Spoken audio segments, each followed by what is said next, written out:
देखो यार, अगर तुम लोग मर्सिडीज मोन के फैन हो तो तुम लोग के लिए बड़ी खुशखबरी है, क्योंकि गाइज एईडब्ल्यू में मर्सिडीज मोन के पॉसिबल डेब्यू को लेकर ब्रिट बेकर की तरफ से बहुत ही बड़ा बयान आ चुका है।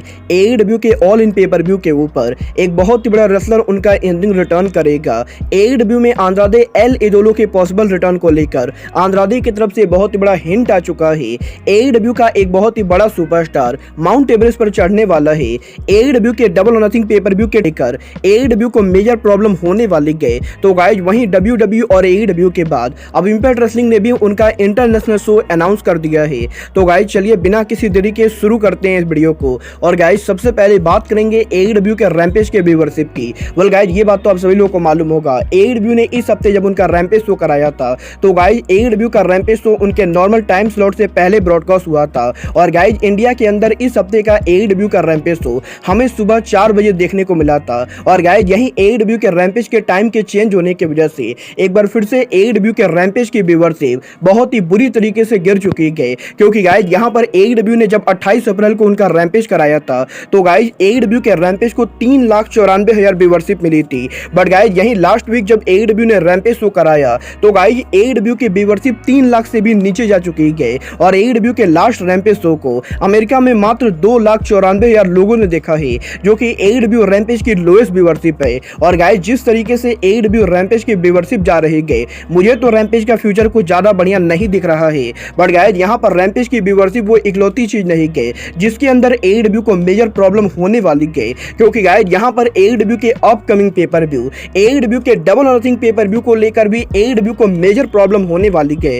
वेल गाइज ये बात तो हम सभी लोगों को मालूम है कि आने वाले 3 हफ्तों के अंदर एईडब्ल्यू के साल का one of the biggest pay per view AEW double nothing pay per view होने वाला है, जहां पर 28 मई को एईडब्ल्यू कंपनी इस साल उनका डबल नथिंग पेपर व्यू एक बार फिर से टी मोबाइल अरीना के अंदर करने वाली है। और guys last year T Mobile arena के सोल्ड आउट होने के बाद अब यही इस साल एईडब्ल्यू के डबल नथिंग पेपर व्यू के ऊपर एईडब्ल्यू के टिकट सेल के अंदर एईडब्ल्यू को मेजर प्रॉब्लम हो रही है। क्योंकि गाइस एईडब्ल्यू के इस साल के डबल नथिंग पेपर व्यू की ओवरऑल कैपेसिटी एईडब्ल्यू कंपनी ने करीबन 9872 रखी है, जहां पर 9872 टिकट में से एईडब्ल्यू कंपनी अभी तक मात्र 6800 टिकट सोल्ड आउट कर पाई है। और गाइज अब भी एईडब्ल्यू के डबल नथिंग पेपर व्यू के लिए एईडब्ल्यू को करीबन 3000 टिकट सोल्ड आउट करना बाकी है, जो कि एईडब्ल्यू के लिए मेजर प्रॉब्लम होने वाली है। और गाइज अगर ये पेपर व्यू 9000 टिकट भी सोल्ड आउट नहीं कर पाता है तो गाइज एईडब्ल्यू का double nothing pay per view ticket sale के मामले में बहुत ही बड़ा फ्लॉप पेपर व्यू माना जाएगा। वेल गाइज देखना बहुत ही दिलचस्प होगा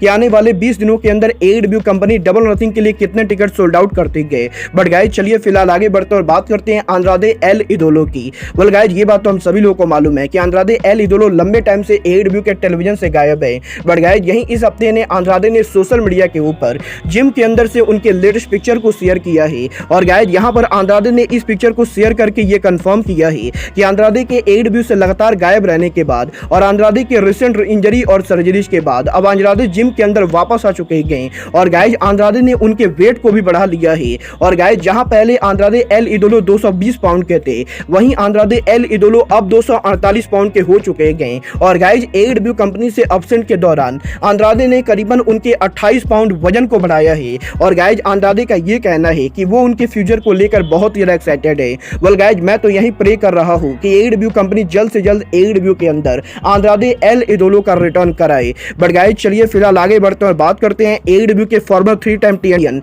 डार्बी एलन की। वेल गाइज बात करें यहाँ पर डार्बी एलन की।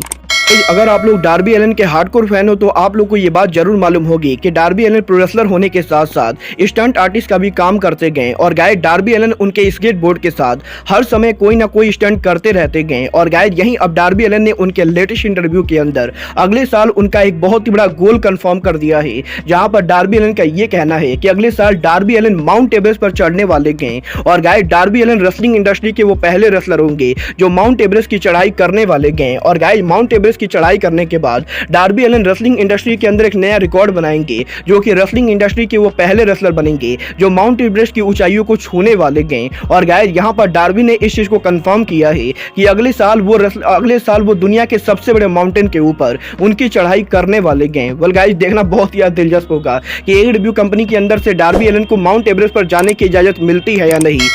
गाइस डार्बी एलन के माउंटेन क्लाइंबिंग के ऊपर डार्बी एलन माउंट एवरेस्ट की कितनी ऊंचाइयों तक जाते गए। बट गाइस चलिए आगे बढ़ते हैं और बात करते हैं एईडब्ल्यू के upcoming pay-per-view AEW All In की। वेल गाइस ये बात तो हम सभी लोगों को मालूम है, एईडब्ल्यू कंपनी ने ऑल इन पेपर व्यू को लेकर लगभग 70,000 टिकट सोल्ड आउट कर दिए हैं। और गाइस यहाँ पर डेफिनेटली एईडब्ल्यू के ऑल इन के ऊपर टोनी खान किसी न किसी रेसलर का डेब्यू या रिटर्न तो कराने वाले गए। बट गाइस यहीं अब एईडब्ल्यू के एक न्यू सुपरस्टार ने ऑल इन के ऊपर पॉसिबली उनके इन रिंग रिटर्न को टीज कर दिया है। और गाइस ये रेसलर और कोई नहीं बल्कि आरओएच के फॉर्मर वर्ल्ड चैंपियन और डब्ल्यूडब्ल्यूई के फॉर्मर सुपरस्टार नाइगल मैकगेनिस हैं। वेल गाइस ये बात तो मैंने आप लोग को ऑलरेडी बताया है कि यूके सुपरस्टार नाइगल मैकगेनिस उनका रेसलिंग रिटर्न करना चाहते हैं। और गाइस नाइगल मैकगेनिस के एईडब्ल्यू को ज्वाइन करने के बाद फिलहाल तो वो एईडब्ल्यू और आरओएच के अंदर कमेंटेटर का काम कर रहे हैं। बट गाइस यहीं अब आज सुबह सुबह नाइगल मैकगेनिस के द्वारा उनके इन रिंग रिटर्न को लेकर ट्रेडमार्क फिल किया गया है। और गाइस नाइगल मैकगेनिस के इस ट्रेडमार्क के अंदर नाइगल मैकगेनिस ने इस चीज को फिल किया है कि वो रिंग के अंदर उनके इस नेम को यूज करने वाले गए।